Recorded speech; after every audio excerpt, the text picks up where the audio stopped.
성도 여러분 안녕하십니까? 5월 4일 새벽 말씀 묵상입니다. 요한복음 9장 1절로 23절에 보면 태어났을 때부터 소경된 사람을 예수님께서 고쳐줍니다. 오늘 말씀은 제자들이 그를 보고 궁금한 질문으로부터 출발합니다. 예수님, 이 사람이 소경으로 난 것은 그의 죄입니까? 아니면 그 부모의 죄입니까? 그 질문 내면에는 죄와 고통의 관계가 있다라는 점인데요. 그 당시 유대인들은 그러한 생각에 젖어 있었습니다. 아마도 예수님의 제자들도 그러한 영향 아래에 있었던 것으로 보여집니다. 이것은 소위 불교에서 말하는 인과응보 사상과 관계가 깊은데요. 우리나라가 오랫동안 불교 문화권에 있어 왔기 때문에 사람들은 어쩌면 더 자연스럽게 이런 영향이 있을 수도 있습니다. 그래서 불상사가 일어나거나 자녀가 병이 생기면 어떤 분들은 다 내 죄 때문이지 라고 하소연하는 분들도 있습니다. 그런데 실제로 그렇게 될 수도 없지 않아 있기는 합니다. 예를 들면 스스로 문란하고 방탕생활을 하다가 성병과 같은 병에 얻어서 마침내 시력을 잃기도 하고요. 다른 병들도 얻기도 합니다. 물론 그런 경우에는 자신의 행위의 그런 결과물이죠. 그런가 하면 부모가 선천적이든 후천적이든 병을 가지고 있는 상태에서 아이를 낳았을 때 어떤 아이는 유전적으로 기형아로 태어날 수도 있고요. 또 어떤 아이는 시력을 잃은 채 소경으로 태어날 수도 있습니다. 예를 들면 부모가 임신 중인데 술을 과음하거나 담배를 많이 피우고 마약을 복용하고 그러면 그 아이가 온전하게 태어나기가 쉽지 않겠죠. 그렇게 해서 불구아가 태어난다고 하면 그것도 또한 분명 부모의 죄악의 결과물일 것입니다. 성경에 보면 다윗과 밧세바 사이에 태어난 어린아이는 하나님의 징계로 죽고 말았습니다. 그것은 순전히 부모의 죄악 때문입니다. 그래서 아마 제자들은 그러한 사상 때문에 예수님께 그것에 대해서 물었던 것 같습니다. 흉악한 택시 강도에게 화를 당한 어떤 여인의 어머니가 왜 하필 내 자식인가? 세상에서 악한 사람도 많고 죄인도 많은데 그렇게 착하던 내 딸이 왜 그들의 손에 무참하게 죽어야 했는지 나는 모르겠다 하면서 탄식을 합니다. 그 마음 속에는 그건 다 내 죄지 라는 그런 마음도 있을 겁니다. 그러나 사실 우리는 그 이유를 모릅니다. 흉악한 사람의 손에 목적 없이 죽어야 한다면 이 땅에 값없이 죽을 사람도 많고 죄인도 많은데 왜 죄 없는 어린아이들이 죽어야 하고 죄 없는 선한 사람들이 죽어야 하는지 모르는 것입니다. 거기에 어떤 이유가 있고 혹시 거기에 하나님의 어떤 섭리가 있는지 우리는 알 수가 없습니다. 아마도 유대인들과 불교인들 그리고 과거에 그러한 관념에 사로잡혀서 살았던 사람들 같았으면 혹시 여기 등장했던 태어나면서 소경인 그 사람의 마음에도 늘 그러한 생각으로 집착되어 있을지도 모릅니다. 아마 이 소경이 살면서 한을 많이 품고 살았을 것 같아요. 나는 왜 태어나면서 소경이 되었을까? 나는 왜 이렇게 불행한 사람일까? 이 사람이 오랫동안 그렇게 생각을 하고 살았을 테니 얼마나 불행한 세월을 살았겠습니까? 그러나 예수님께서는요, 그 부모도 그 자신의 죄도 아니고 이것은 바로 하나님의 영광을 위해서다라고 이렇게 말씀합니다. 이 사람은 오늘 예수님을 만나서 자신에게 미래를 위한 어떤 하나님의 섭리가 있다는 것을 알게 되었습니다. 다른 사람도 아닌 내게 어떠한 특별한 사명이 있다는 것을 알게 된 것입니다.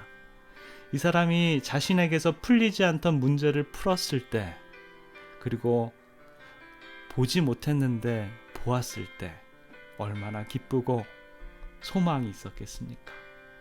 지금까지 자기 자신의 문제가 풀리지 않아서 고민을 하면서 살아왔는데 오늘 비로소 그 해답을 깨닫고 자기 자신을 발견하고 난 후에 이 소경은 얼마나 기뻤겠습니까?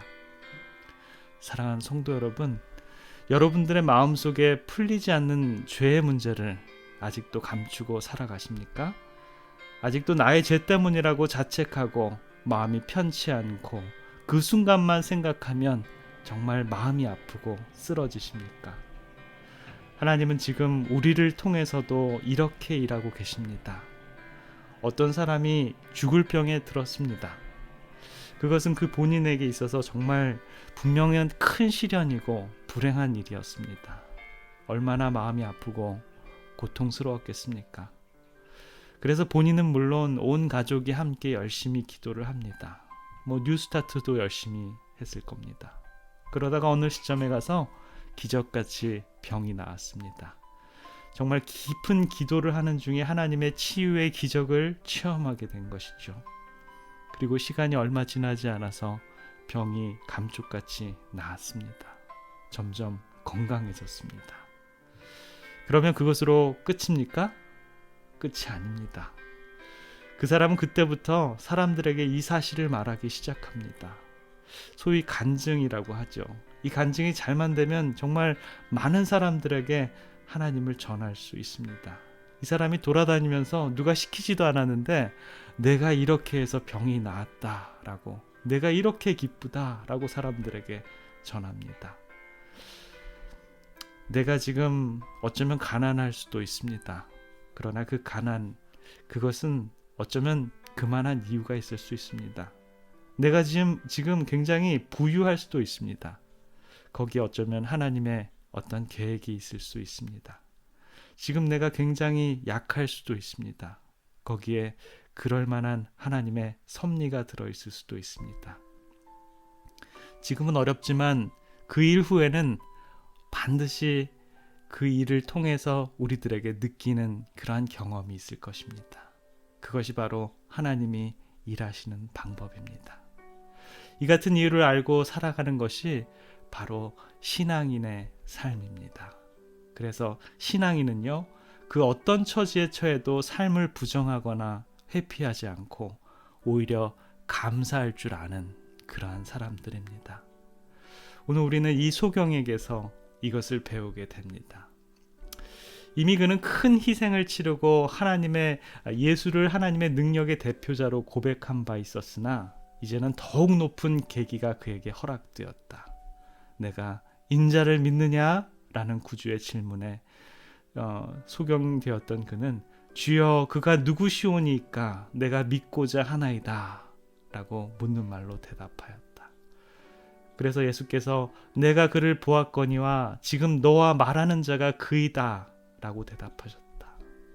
그는 구주의 발 앞에 엎드려 경배하였다. 그의 육체적인 시력만 회복된 것이 아니라 그의 이해의 눈도 띄었다. 그리스도께서는 그의 영혼에게 계시된 바 되었으며 그는 그리스도를 하나님의 보내신 자로 영접하였다. 시대의 소망에 있는 말씀입니다. 성도 여러분, 우리 모두의 삶도 회복될 뿐만 아니라 우리들의 이해의 눈도 띄어서 하나님을 영접하고 그 기쁨에 주님을 전하는 우리들의 생애가 되기를 간절히 기원합니다. 기도하겠습니다. 자비로우신 우리들의 하나님 아버지, 오늘 저희들에게 날 때부터 소경된 자에게 하나님의 영광을 드러내 주셔서 수많은 사람들이 그를 통해서 하나님의 믿게 됨을 보여주셔서 감사합니다. 내 죄인가? 내 부모의 죄인가? 과연 누구의 죄인가? 늘 고민했던 그에게 하나님께서 생명의 빛을 비춰주셔서 이제는 그 모든 마음의 무거운 짐들을 벗어버리고 담대히 떳떳이 주님을 전하는데 확신 있는 그러한 신앙인이 되었습니다. 아버지, 저희들의 오늘의 삶도 확신 있는 마음으로 주님과 동행할 수 있는 그러한 하루의 삶을 주님께서 허락하여 주시고 인도하여 주시옵소서. 사랑의 예수 그리스도의 이름으로 간절히 기도드립니다. 아멘.